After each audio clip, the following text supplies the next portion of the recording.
আমি আল্লাহ রাস্তায় জন্য মিলা জাহান নামে যাও, আমি আল্লাহ রাস্তায় আমি সিএনজি চালাই, আল্লাহর রাস্তাতে এসে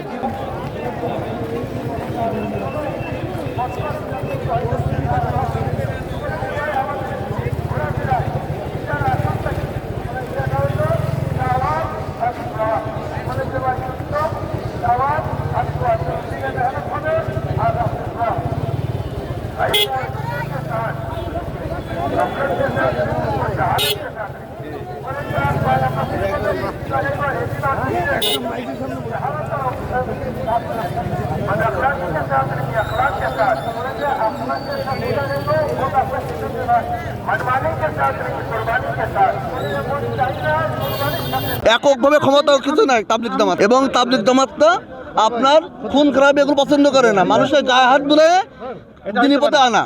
কিন্তু যারা খুন কর্মী করে, মারামারি করে, এটা তাবলিগ জামাতের আদর্শ হতে পারে না।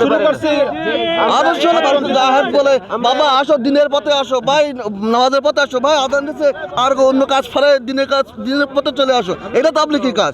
মারামারি করা, লাঠির বাড়ি করা, খুন খারামি করা, এটা তাবলিগের কাজ নয়, এটা ইসলামের কাজ না। মাত্র 10 টাকা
আমি আশেপাশে থাকি, আবদুল্লাপুরে ওখানে থাকি, ফায়দাবাদ থেকে আসছি। এবং আমরা এর আগে যখন আসছিলাম, প্রথমবারে যখন ছাদের লোক আমাদেরকে আক্রমণ করে, তারা এমনভাবে আক্রমণ করছে, আমাদের লোক যারা আমির সাহেব ছিলেন তারা বলছে আমরা কোনো আক্রমণ করব না, আমরা কাউকে মারবো না, ওরাই শুধু মারছে, আমরাই বাইর খাইছি। আমাদের যে ডেক্সি ছিল, ভাত ছিল, তরকারি ছিল, সব ওরা খাইয়ে ফেলাইছে এবং ডেক্সিতে বাইরে ভেঙে ফেলাইছে। তারপর আমাদের আমির যারা ছিল বলছে তোমরা মাইরি খাবা, কিন্তু তোমরা মাইর দেবা না। এটা হলো তবলিগের নিসাব, যে মার্কাজে আমরা যারা আসছি আমরা কাউকে আঘাত করব না, কার রক্ত ঝরাবো না। আমরা রক্ত ঝরাই নাই, আমাদেরই রক্ত ঝরছে। হ্যাঁ, সুতরাং আমরা দিনের পথে আছি। আমরা ওলামা একরাম চাই, ওলামা একরামের পক্ষে এটা চালানো সম্ভব।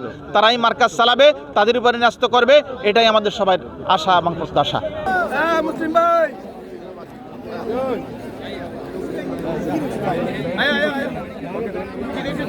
আল্লাহ পাকের কাছে আমরা দোয়া করি যে যেরকম ইজতেমা হলো সারা জীবন জন্য এরকম ইজতেমা হয়। আল্লাহ পাক আমাদের কাছে সারা জীবন ভালো রাখুক, সুস্থ রাখুক, এবং বিশ্বের মানুষের কাছে, সারা দুনিয়া বিশ্বের মুসলমানদের জন্য আমরা দোয়া করছি যাতে সারা বিশ্বের মুসলমান এক হতে পারে, এক হয়ে আল্লাহ রাসূলের অনুগত করতে পারে। এই ধরনের আমরা মনোভাবটা করছি আর কি। ইনশাল্লাহ ভালো হয়েছে, এবার সব ইজতেমা খুব সুস্থ হয়েছে, মানুষ কম হয়েছে, যার কারণে খুব ভালো হয়েছে।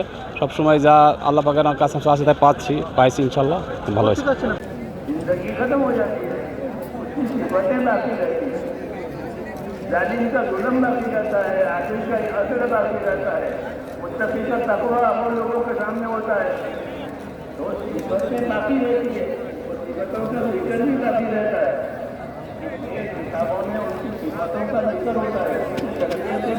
অনেক ভালো লাগছে। এখানে ইজতেমাতে আসছি, আমার অনেক আশা ছিল এখানে আসবো, নামাজ পড়বো, দর্শকের সাথে চলবো। আমাকে আল্লাহ দিয়েছে সামনে তৈরি করে আমি আবার বড় করে জামাত আমাদের সামান্য যারা ছিল তাকে নিয়ে এখানে আসবো। আল্লাহ দিয়েছে আমাকে তৈরি দান করে। আল্লাহর কাছে দোয়া করছি আল্লাহ আমাকে যেন জান্নাতে বাসী করতে পারে, আমার আত্মীয় স্বজন, গ্রামবাসী, এলাকাবাসী যারা আছে সকলের নিয়ে থেকে আমরা যাইতে পারি। সেই জন্য নামাজ পড়তাম, চিল্লা রাস্তা যেতাম, আল্লাহ রাস্তা যেতাম, জামাত তৈরি করতাম, এই ধরনের মানে কথাবার্তা শুনলাম, খুব ভালো লাগে। বাড়িতে আমি আল্লাহ রাস্তায় চলবো, 5 ওয়াক্ত নামাজ করবো, আর 3 দিন লেগে যাবো। আবার আমি 3 চিল্লা লাগে সামনে দিন থেকে আমি সিএনজি চালাই। তাহলে আপনার সংসার কি হচ্ছে? আল্লাহর রাস্তাতে এসে আল্লাহ ওখানে টাকা নিয়ে দিয়ে আসবেন? না না, আমি আল্লাহর কাছে দিয়েছি। আল্লাহ যেভাবে চলে এইভাবে আমি খুশি। এটা আমি অন্য কবল দিচ্ছি না, কিভাবে চলতেছে আমি আল্লাহর কাছে দিয়েছি, এটা আমি শুক্র আদায় করছি। আল্লাহ চালাই খোঁজ খবর নেন নাই? না একটু খোঁজ নেন? না না, আমি খুশ নিই না। তো খোঁজ নিতে হবে না? না না, আমি খুশি না। আমি আল্লাহ রাস্তায় যে মিলা জাহান নামে যাও, আমি আল্লাহ রাস্তায় আছি।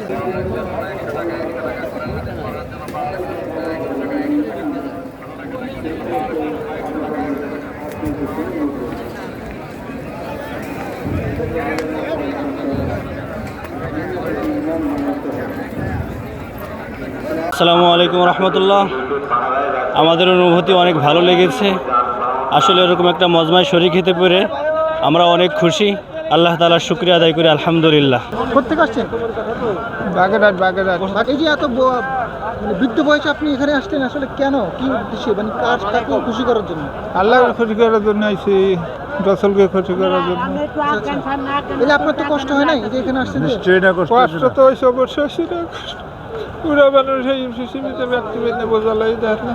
আল্লাহর কাছে কি চেয়েছেন আজকে মুনাজাতে? আল্লাহর কাছে চাইছি যে আল্লাহ ইমান লইয়ে যেন বাড়তে পারি, আল্লাহ জান্নাত পাইতে পারি, আল্লাহ সমস্ত মুসলমানের সব যাইতে পারি জান্নাতে, এই দোয়া চাই আর। এবং এখান থেকে আপনাদের কি ধরনের নির্দেশনা দেওয়া হয়েছে, বা বাড়ি থেকে কি করবেন? বাড়িতে এই তবলিগের কাম, দাওয়াতের কাম করবো। এই বুড়ো বয়সে এতগুলো সামানা নিয়ে আপনি আসছেন, এই যে কষ্ট হচ্ছে, এই কষ্টটা এর ফলাফল আল্লাহ দেবে। এই বিশ্বস্তময় আছি, আল্লাহর কাছে একটু মাপ চাওয়ার জন্য। আমরা যে গুণাগুলা করছি এই গুণাগুলা মাপ চাওয়ার জন্য আর কি, এই জন্য আসছি।